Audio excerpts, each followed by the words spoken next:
Sa unang pagkakataon, Bea Alonzo ay nagsalita na hinggil sa totoong pag-alis nito sa poder ng ABS-CBN. Ang buong kwento isusunod na.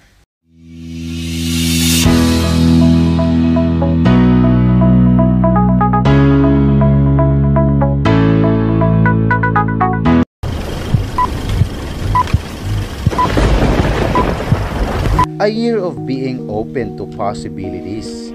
Ganito ang paglalarawan ni Bea Alonzo para sa taong 2021 sa kanyang buhay. Sapagkat aniya ay bukas na siya sa posibilidad na makapagtrabaho sa kahit saang television channel, network at anumang movie company. Paglilinaw niya pa na bukas siya sa paggawa ng TV project sa ABS-CBN kapag may offer. Gayunpaman, hindi na nakatali pa ang 33 years old na dating kapamilya actress sa ABS-CBN network dahil wala na siyang kontrata dito. At hindi na din artist si Bea Alonzo ng Star Magic, ang talent management arm ng ABS-CBN. Homegrown si Bea ng Star Magic na humawak sa kanyang karera sa loob ng 19 years at humubog sa kanya para maging isang A-lister ng local showbiz ng Pilipinas. Hindi naging madali kay Bea pati na rin ang iba pang kapamilya stars na lumisan sa kampo ng ABS-CBN o pagtawid sa kabilang TV network para magtrabaho. Pinuna, kinwestiyon at hinusgahan ang kanilang loyalty. Umalis daw sila sa ABS-CBN sa kasagsagan ng pandemya. Bukod pa sa sakuna at pagkait ng Kongreso sa network ng franchise renewal noong July 2020 matapos ng hiduwaan sa pagitan nito at ni Pangulong Rodrigo Duterte.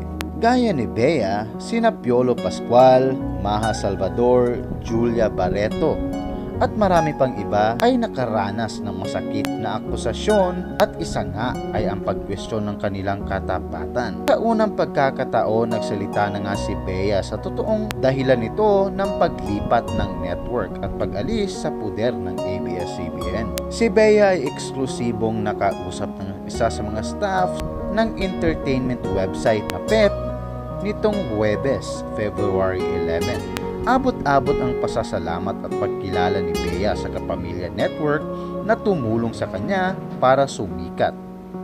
Ayon dito, ang akin kasi everyone has been loyal to ABS. Ang sa totoo lang, ABS-CBN was so gracious in giving us jobs, giving us our career. Nilinaw din niya na syempre nagtrabaho din daw naman sila at nagsakripisyo para maabot kung saan siya ngayon. It's not like it was just handed to us, diba? At muli ipinahayag ni Bea ang pagtanaw niya ng utang na loob sa ABS-CBN na kanyang tahanan sa loob ng halos 2 dekada. ABS has been so nice and kind in giving us projects kahit na may mga panahon na we messed up. But yung ABS-CBN nandyan pa rin. Pero para daw sa kanya unfair daw na questionin ang loyalty niya pati na ang loyalty ng iba pa niyang kapwa-artista. Gayong dumadaan din sila sa sariling pagsubok at nais lamang nilang maghanap buhay. Paliwanag ni Bea, syempre iba-iba tayo ng personal na pinagdaraanan and feeling ko it's not fair to measure one's loyalty because that person did one show in TV5. Syempre it's so hard to judge a person lalo na sa panahon na ito. We don't know what they're going through. We don't know what their needs are. Kaya panawagan ni Bea, huwag naman sana basta-bastang manghusga. Ano siguro? Magpipreno ako sa judgments at mas magpipreno ako sa pagbibigay ng opinion ko tungkol sa mga taong yun. Kasi hindi natin alam kung ano ang kanilang pinagdadaanan. Ano naman ang masasabi mo hinggil sa usaping ito?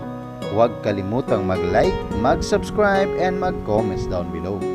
Muli po, Yo Palermo.